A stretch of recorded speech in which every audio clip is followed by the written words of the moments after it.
മലയാളിക്ക് വളരെ പ്രിയപ്പെട്ടതാണ്. നമ്മുടെ ഒരു ദിവസം തന്നെ തുടങ്ങുന്നത് ചായയിൽ നിന്നാണ്.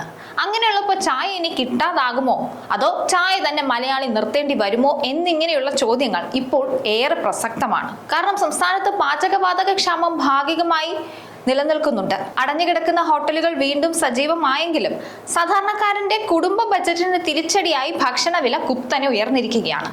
ഹോട്ടലുകളെയും തട്ടുകടകളെയും സ്ഥിരമായി ആശ്രയിക്കുന്ന തൊഴിലാളികൾക്കും വിദ്യാർത്ഥികൾക്കും ഈ വില വർധനവ് വലിയൊരു ഭാരമായി മാറുന്നതാണ്. ഗ്യാസ് ലഭ്യതയിലെ കുറവിനെ ഒരു മറയാക്കി പലയിടത്തും തോന്നിയതുപോലെയാണ് നിരക്കുകൾ നിശ്ചയിക്കുന്നത്.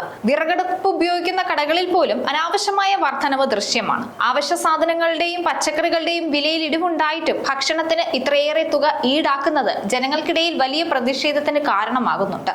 പാചകവാതക ക്ഷാമത്തെ തുടർന്ന് പൂട്ടിയ ഹോട്ടലുകളും തട്ടുകടകളും തുറന്നു തുടങ്ങിയെങ്കിലും പലയിടത്തും ഭക്ഷണ വിലയിൽ കുത്തനെ കൂട്ടിയിട്ടുണ്ട്. ഹോട്ടലുകളെ ആശ്രയിക്കുന്ന പലരെയും ഇത് ബുദ്ധിമുട്ടിലാക്കുന്നത് തന്നെയാണ്. അവർക്കൊക്കെ ഇത് വലിയ തിരിച്ചടിയാണ്.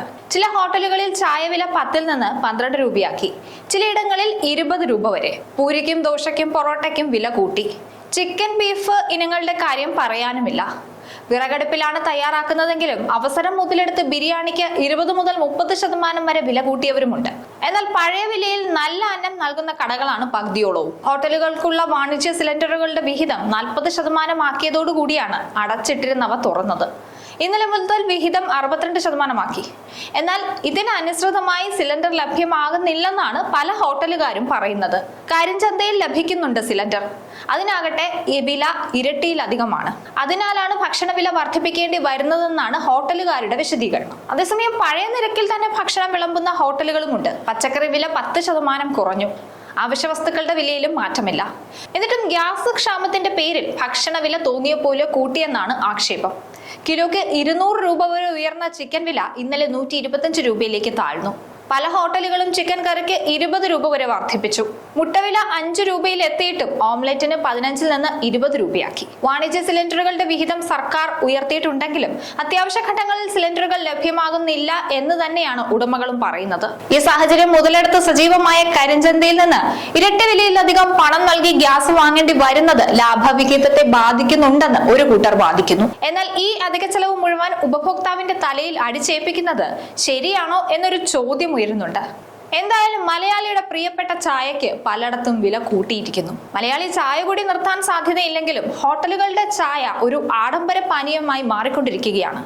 ഗ്യാസ് വിതരണം സാധാരണ നിലയിലാവുകയും വിപണിയിൽ ഇടപെടലുകൾ ഉണ്ടാവുകയും ചെയ്താൽ മാത്രമേ ഈ പ്രതിസന്ധിക്കൊക്കെ ഒരു പരിഹാരം ഉണ്ടാവൂ. ഒരു നേരത്തെ ആശ്വാസമായിരുന്ന ചായ ഇപ്പോൾ പല ഹോട്ടലുകളിലും ലഘുഭക്ഷണത്തെക്കാൾ വിലയുള്ള ഒന്നായി മാറുകയാണ്. ഒരു സാധാരണ തൊഴിലാളിയെ സംബന്ധിച്ചിടത്തോളം ഒരു ദിവസം 3-4 ചായ കുടിക്കുന്നത് പോലും പോക്കറ്റിന് ഭാരമാകുന്ന അവസ്ഥയാണെന്ന്. വിലക്കയറ്റം കാരണം പലരും ഹോട്ടലുകളുടെ ചായ ഉപേക്ഷിച്ച് വീട്ടിൽ നിന്ന് ഫ്ലാസ്കിൽ ചായ കരുതുന്ന രീതിയിലേക്ക് മാറിയിട്ടുണ്ട്. വിറകടുപ്പിൽ ചായ തിളപ്പിക്കുന്ന കടകളിൽ പോലും ഗ്യാസ് ക്ഷാമത്തിന്റെ പേരിൽ വില കൂട്ടുന്നത് ഉപഭോക്താക്കളെ ഈ ശീലത്തിൽ നിന്ന് അകറ്റുന്നതാണ്. പക്ഷെ എന്തൊക്കെയായാലും മലയാളിക്ക് ചായ അങ്ങനെ മറക്കാൻ പറ്റൂ? നമ്മുടെ ഒരു ദിവസം തുടങ്ങുന്നത് തന്നെ ചായ നിന്നാണ്. ദിവസം 4-5 ചായ വരെ കുടിക്കുന്നവർ നമുക്കിടയിലുണ്ട്. ക്ഷീണം തോന്നുമ്പോൾ ഒരു ചായ, ഒന്ന് ഫ്രഷ് ആവാൻ ഒരു ചായ. വില എത്രയൊക്കെ കൂട്ടിയാലും ചായ എന്ന ശീലത്തിൽ നിന്ന് അത്ര പെട്ടെന്നൊന്നും മലയാളികൾക്ക് അകന്നു പോകാനാവില്ല. ഈ ഗ്യാസ് ക്ഷാമത്തിന്റെ പേരിൽ വില ഉപഭോക്താക്കളുടെ തലയിൽ കെട്ടിവെക്കുന്നത് എത്രത്തോളം ശരിയാണ്? എന്തായാലും വില എത്ര കൂടിയാലും പല ശീലങ്ങളും അങ്ങനെ നമുക്ക് മാറ്റാൻ പറ്റില്ല. ചായയുടെ കാര്യവും അതുപോലെ തന്നെയാണ്. വില കൂടുന്നതിനനുസരിച്ച് ചായയുടെ എണ്ണം കുറയ്ക്കുന്നവരുണ്ടെങ്കിലും പൂർണ്ണമായും ആ ശീലത്തിൽ നിന്ന് അത്ര പെട്ടെന്ന് മലയാളികൾക്ക് പുറത്തേക്ക് വരാനാവില്ല. പല ചായക്കടകളിലും വൈകുന്നേരം വലിയ തിരക്കാണ് അനുഭവപ്പെടുന്നത്. നമുക്ക് അതിൻ്റെ അടുത്തേക്കൊന്നും പോകാൻ പോലും പറ്റില്ല. അത്തരത്തിൽ തിരക്കും ജനക്കൂട്ടും ഒക്കെ ഉണ്ട്. കാരണം ചായ എന്ന് പറയുന്നത് കാലാകാലങ്ങളായി നമ്മുടെ ഒപ്പം ഉള്ള ഒരു ശീലമാണ്. അത് അത്ര പെട്ടെന്നൊന്നും മാറ്റാനോ അകറ്റാനോ ഒന്നും മലയാളികൾക്ക് സാധിക്കില്ല.